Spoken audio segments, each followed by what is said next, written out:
Now that's body fluids. This isn't Catholic. Is that how puss? Is this made for kids?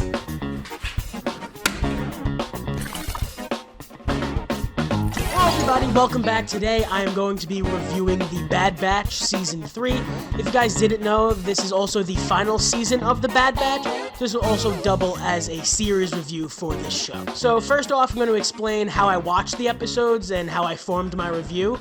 Instead of following the episodes week to week, I decided to wait until it was all over and then binge watch the entire season. And then I formed my review. I wonder if I did follow the week to week, would my review be any different? If you did follow it week to week, let me know your review in the comments below. So I broke up the review, the 15 episodes, into 3 separate segments. 5 episodes per segment. Jumping right into it, episodes 1 to 5 are probably my least favorite episodes of the season. I'm going to flash my episode rankings out of 10 on the screen now, and I'll continue to do this for each segment and then have my final rating at the end. But just going over these first 5 episodes, we start out with a bang. I loved, as you can see, the first episode so much. I think it builds the world really well, like the planet of Tantus is really well fleshed out in this episode. We see Hemlock, we see Emery, they're introduced well for sort of Omega's routine. We have a very good, solid episode. I like that it focuses only on Omega and sort of her experience through this, because, yeah, we have a collection of cast, but she is the main character that we see throughout this season. And I think for the whole series, I think she is just the main character in the Bad Batch. And every episode after this does fall into that dreaded Bad Batch filler episode sort of territory. Now, filler episodes are sometimes necessary. However, in the final season, with only limited amounts of episodes, you do wish that there was a little more plot-based episodes for us. These episodes do show a dynamic that I would come to love while watching this season, and that is between Crosshair and Omega. Bad that his turn does come a little late in the series. You only have a very limited amount of time to see Crosshair through this development, but they definitely make up for it in these episodes here. So absolutely love their dynamic. Love how Omega just immediately trusts Crosshair and is always just rooting for him and helping him out and not leaving him behind. It's very inspiring, very heartwarming. And you also see that in Crosshair, where Crosshair almost immediately picks up this protector role for Omega and just helps her out, and it will do anything to protect her. And it's kind of shocking because he hasn't been here this entire time, but you sort of feel like he has.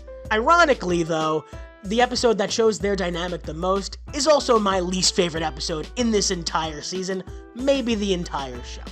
Now, don't want to dive too much into one episode, but Omega and Crosshair are stuck on this planet. Name, don't know, don't care.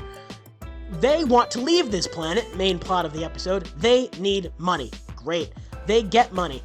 Everywhere they go, they are stopped by people stealing their money. They go to the train station.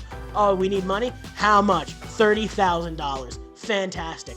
Let's just go gamble it, because, that's the fastest way to make money. Oh, sure.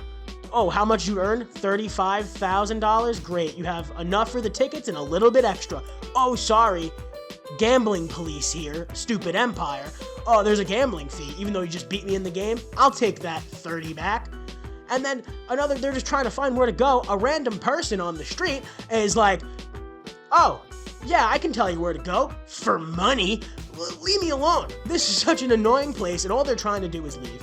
And it does help that Crosshair the entire time is saying, like, just let me shoot him. Just let me get us out of here, please. And Omega, pure of heart, definitely in contest for the next Super Saiyan, pure of heart, innocent. Omega is like, no, we don't need to. We could do this my way.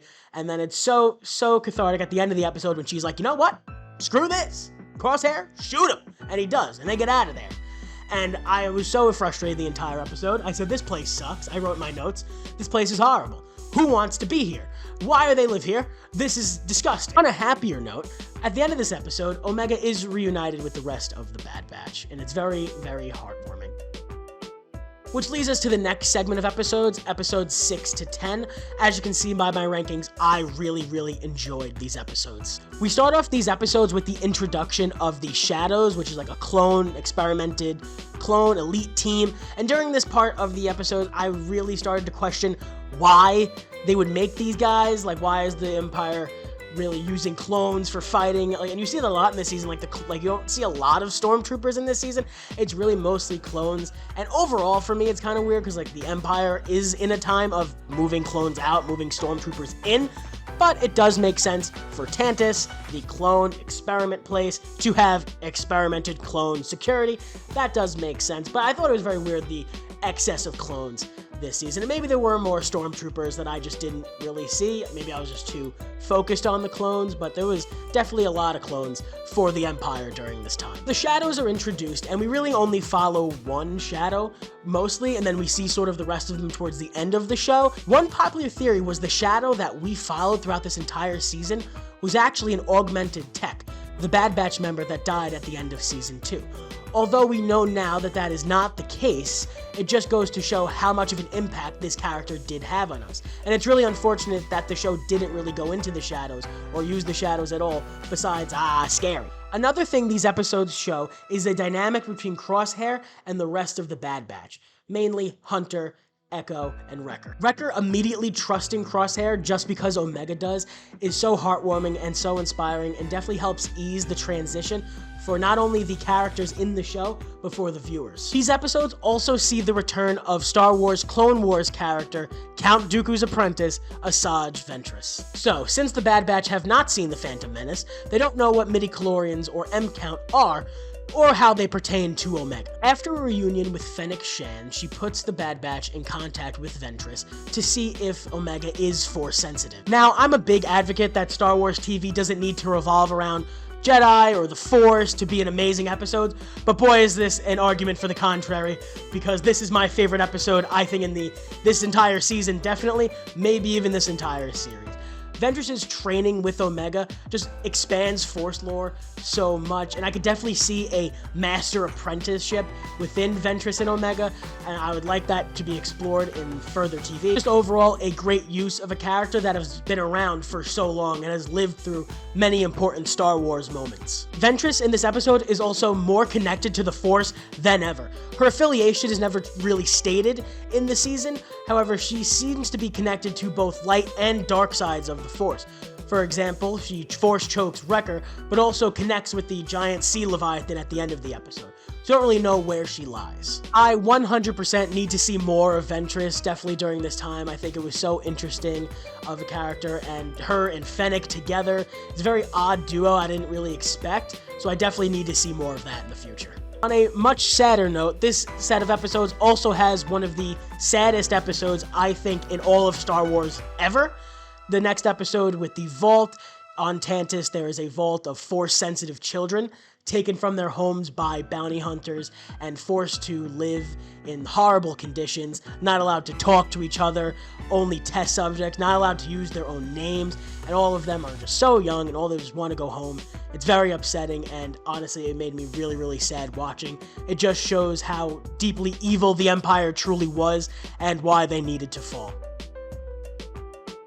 Lastly, these are the final set of episodes for the Bad Batch season and for the Bad Batch in general. Empire attacks, and Omega willingly gives herself up. Crosshair tries to put a tracker on the ship that takes Omega, however, he misses. The season does a very interesting job dealing with Crosshair's PTSD from Tantiss, and how he self-sabotages any sort of attempt to go back, because he consciously and subconsciously never wants to go back to his cell. This part of the season is definitely a little frustrating for me, just because the last set of episodes were so heavily focused on finding Tantiss and getting coordinates and going back, and Omega was safe with everybody, and now we've sort of done this reset to the beginning of the season where nobody knows where Tantiss is, and Omega is there going through her daily routine.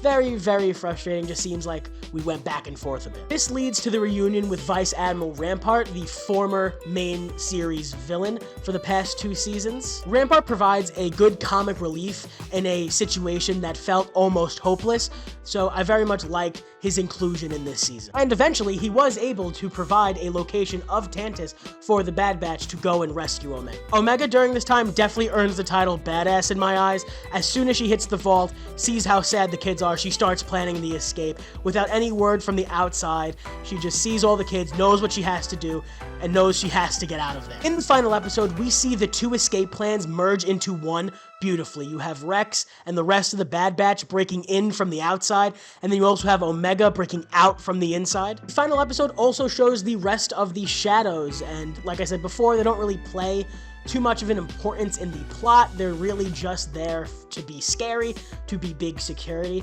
and they're interesting. They're definitely cool looking. They're definitely reminiscent of the Knights of Ren, where their weapons look cool, they have cool looks, they're strong, they're very high tension, but overall, you didn't really need them in the episode. They're just there to be scary, and they play their part well, but doesn't really add anything. Really wish they went more into the Shadows than they really did. Ultimately, Tantus falls and Hemlock dies and everybody gets to go home and the Bad Batch get to live in peace finally. This brings us to the epilogue of the series. Years later, Omega is all grown up and she's just about to leave the Bad Batch in order to fight in the rebellion against the Empire. This definitely slingshots Omega to appear in other Star Wars shows like Mandalorian, Ahsoka, Book of Boba Fett. Honestly, out of those shows, if she was to appear, I would definitely like it to be in Book of Boba. If they ever do a season 2 of that show, I think she would fit in very well. She would, I want to see the dynamic between her and Boba Fett. And obviously, she is a clone, and she has such a good connection with clones. I think they would vibe really well, and she already knows Fennec Shand. I think it would make a lot of sense if she would appear on that show. Whichever show or movie she appears on, I'm very excited to see more of Omega. She definitely became my favorite character, not only in this season, but the entire series. She's just great, she's fun, she's funny, definitely a good character overall. If they do want to expand her Force sensitivity in the future, I do hope it is in a new and unique way. I hope it's not like the Jedi or a Sith, or give her a lightsaber. I hope she can maybe train in the Force similar to Sabine's, where she can access it, but she could still use more of her own clone training and weapons. Just sort of that she has more abilities in the Force, but she can keep her core values. Overall, I rate this season, and pretty much the show, a 7 out of 10. It's a really good background show. Doesn't really take away much from the Star Wars universe, just adds a little bit more characters and depth. So overall, good show. Nothing too crazy, doesn't add so much that it's amazing, but like I said, it's a good background show to keep on. If you're a Star Wars fan, you're gonna love the show. Definitely a good watch.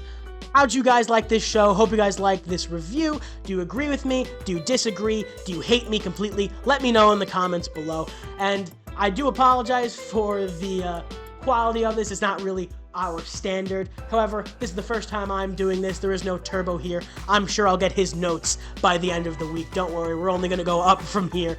So once again, I hope you guys enjoyed, and until we meet again.